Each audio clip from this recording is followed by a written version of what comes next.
नमस्कार दोस्तों, आज मैं आपको तीन पनौती अमावस्या माता की कहानी सुनाने जा रही हूँ। प्रेम से बोलिए अमावस्या माता की जय हो, विष्णु भगवान की जय हो, लक्ष्मी माता की जय हो। एक गांव में एक बुढ़िया अपने बहू बेटे के साथ रहती थी। उसका बेटा परदेश में धन कमाने के लिए गया हुआ था, इसलिए सास और बहू दोनों अकेले ही रहा करते थे और एक दूसरे की देखभाल किया करते थे।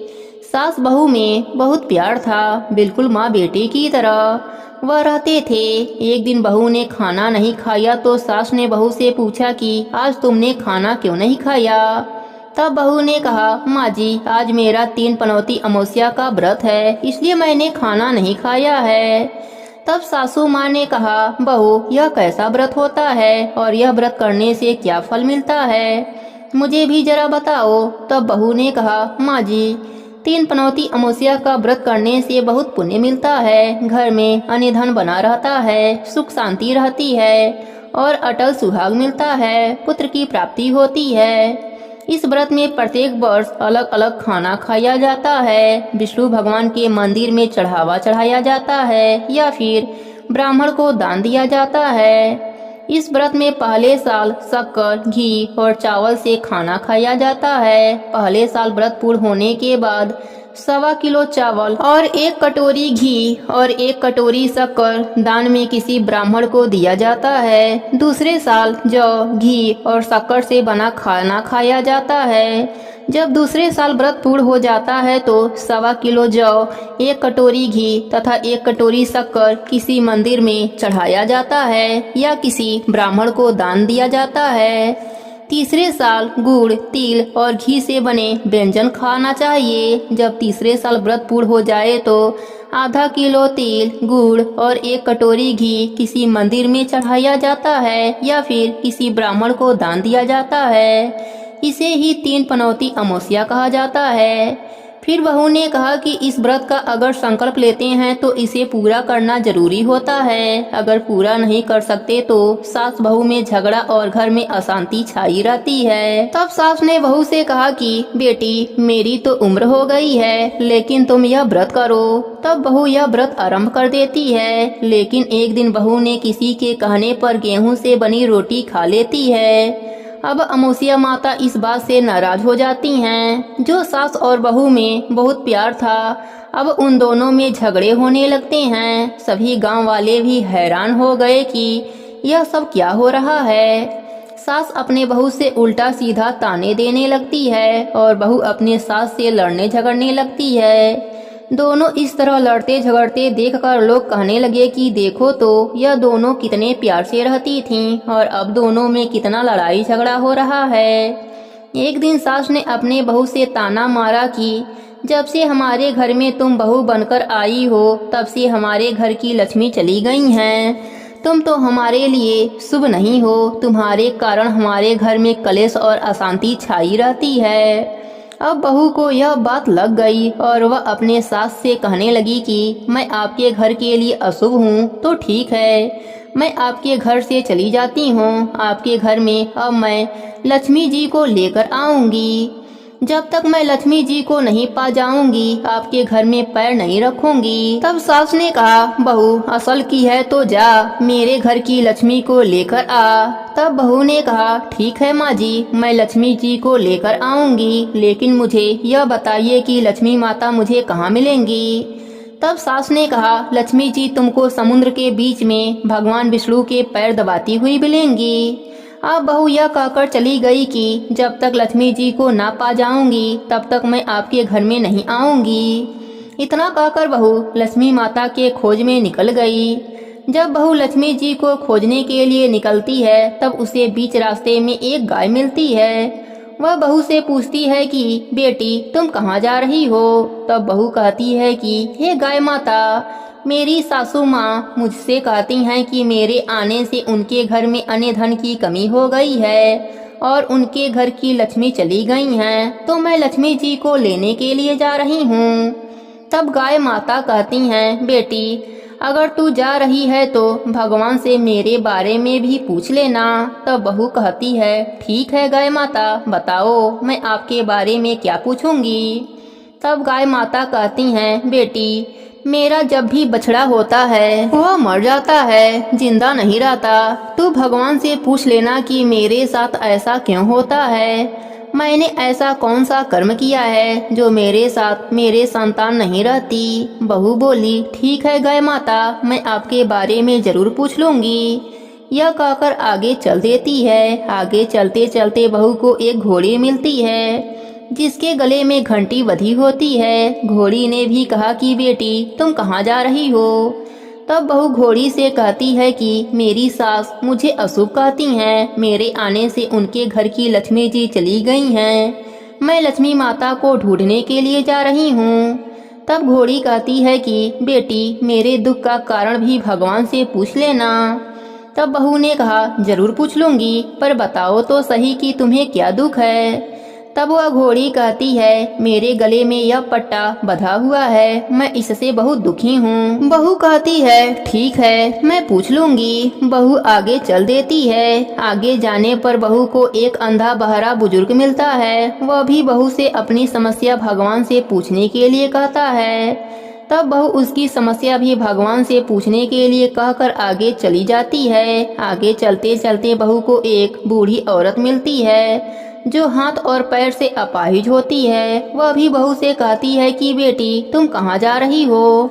तब बहू कहती है कि मेरी सास मुझे अशुभ कहती हैं, मेरे आने से उनके घर की लक्ष्मी जी रूठ कर चली गई हैं, इसलिए मैं लक्ष्मी जी को लेने के लिए जा रही हूँ। तब वह अपाहिज भी उससे कहती है कि बेटी अगर तुम्हें भगवान मिले तो मेरी समस्या का भी समाधान पूछ लेना। बहू कहती है, ठीक है माँ जी। इतना कहकर वह आगे चल देती है। अब चलते चलते बहू बहुत थक जाती है और एक आम के पेड़ के नीचे बैठ जाती है। वह आम का पेड़ खुश होकर बहू से पूछता है कि बेटी तुम कहाँ से आ रही हो और कहाँ जा रही हो। तब बहू कहती है वह लक्ष्मी माता को खोजने के लिए जा रही है। तब पेड़ भी अपनी समस्या भगवान से पूछने के लिए विनती करता है। कहता है, बेटी मेरे पेड़ पर लगे आम खट्टे क्यों रहते हैं, इस बारे में भगवान से जरूर पूछ लेना। तब बहू उसकी भी समस्या लेकर आगे चल देती है। अब आगे बहू को एक नदी मिलती है। वह नदी बहू से कहती है कि बेटी तुम मेरी भी समस्या भगवान से पूछ लेना कि मेरी तलाई का पानी इतना मैला क्यों रहता है, कोई भी इसे नहीं पीता है। तब बहू कहती है, जरूर पूछ लूंगी। इतना कहकर आगे बढ़ जाती है। बहुत दिन जंगल में चल चल कर बहुत थक जाती है। अब बहू को भूख प्यास लग जाती है, लेकिन बहू को खाने के लिए कुछ नहीं मिलता। अब वह इतनी थक जाती है और भूख के कारण बेहाल हो जाती है और वहीं जंगल में बेहोश होकर गिर जाती है। उसी समय विष्णु भगवान लक्ष्मी जी के साथ वहां से गुजर रहे होते हैं। तब माता लक्ष्मी विष्णु भगवान से कहती हैं कि हे नाथ, यह आपकी बहुत बड़ी भक्त है, आप इसके दुखों का निवारण कीजिए। तब भगवान विष्णु कहते हैं कि इस संसार में बहुत जीव दुखी हैं, सभी को अपने अपने कर्मों का फल भोगना पड़ता है। वह किस कर्म का फल भोग रहे हैं, किन किन के दुख का निवारण करूं।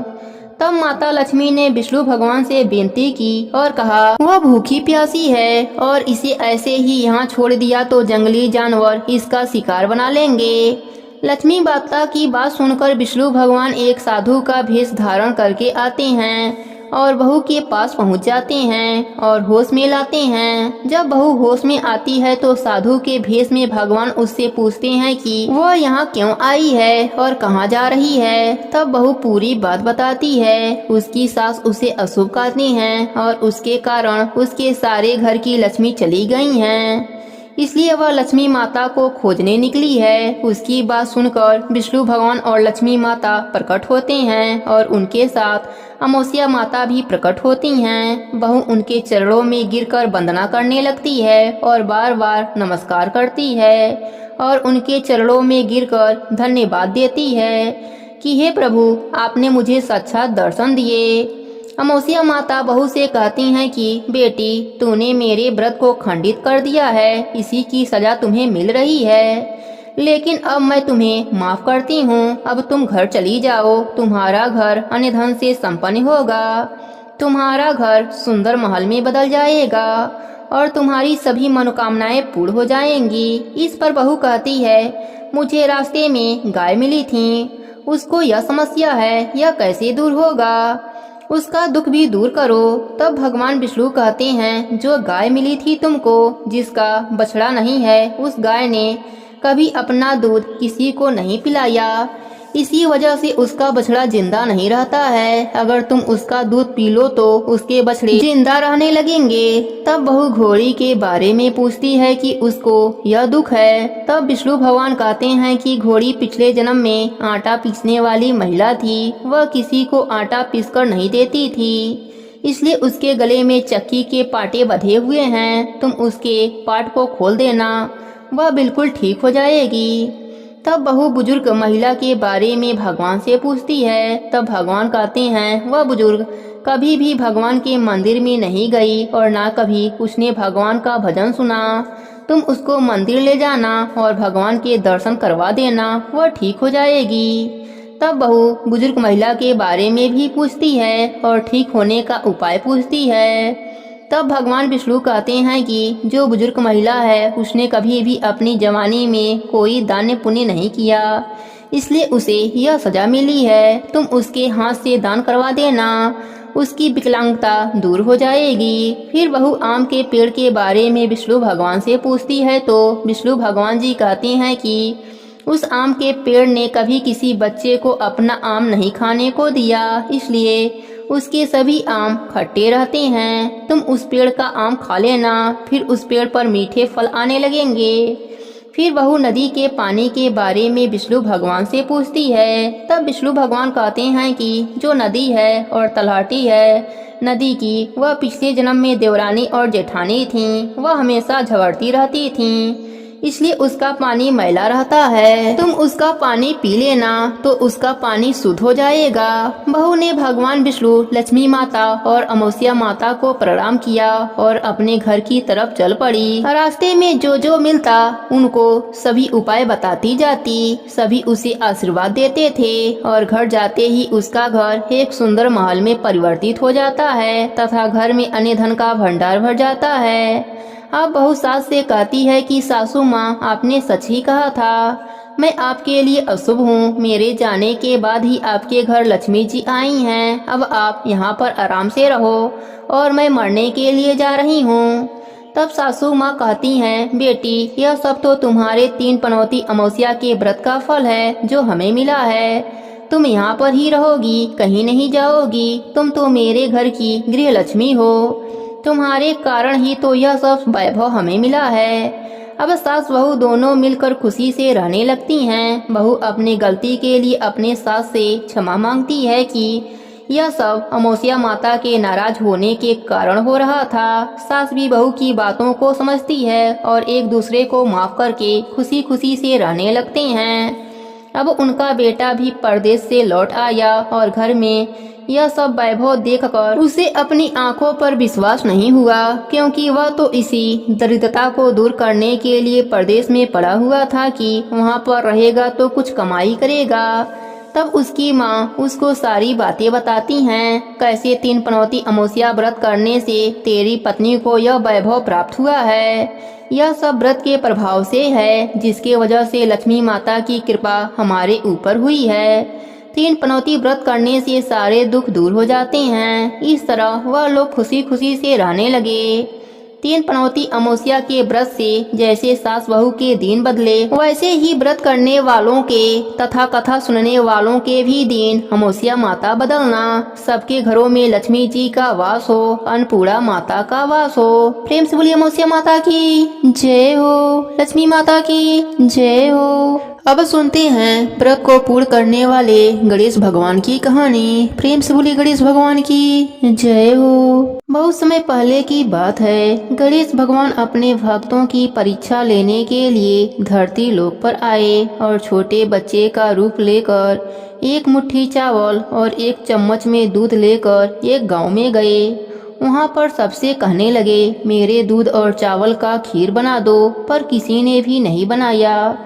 वहीं पर एक बुढ़िया बैठी थी। उसने कहा, बेटा लाओ मैं बना देती हूँ। वह बुढ़िया अपने घर के अंदर गई और खीर बनाने के लिए एक छोटा बर्तन चूल्हा पर चढ़ाया। तब बालक रूप लिए गणेश भगवान ने कहा, दादी माँ छोटा सा बर्तन मत चढ़ाओ, तुम्हारे घर में जो सबसे बड़ा बर्तन हो उसे चढ़ाओ। बुढ़िया माई ने बालक का मन रखने के लिए बड़ा सा बर्तन चढ़ा दिया। वह देखती ही रह गई कि वह जो थोड़े से चावल उस बड़े से बर्तन में डाले थे वह तो पूरा भर गया है। गणेश भगवान ने कहा, दादी माँ मैं नहा धोकर आता हूँ। जब खीर तैयार हो गई तो बुढ़िया माई के पोते पोती खीर खाने के लिए रोने लगे। बुढ़िया माई ने कहा, गणेश भगवान तेरा भोग लगना, कहकर चूल्हे में थोड़ी सी खीर डाल दी और कटोरी भरकर बच्चों को दे दी।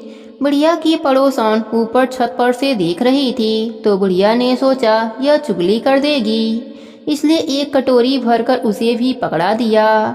बेटे की बहू ने भी चुपके से एक कटोरी खीर ले जाकर खा ली और एक कटोरी चक्की के नीचे छिपा दिया।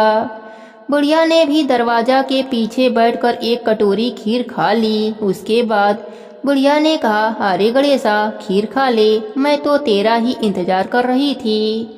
तब गणेश भगवान ने कहा, दादी माँ मैंने तो खीर पहले ही खा ली।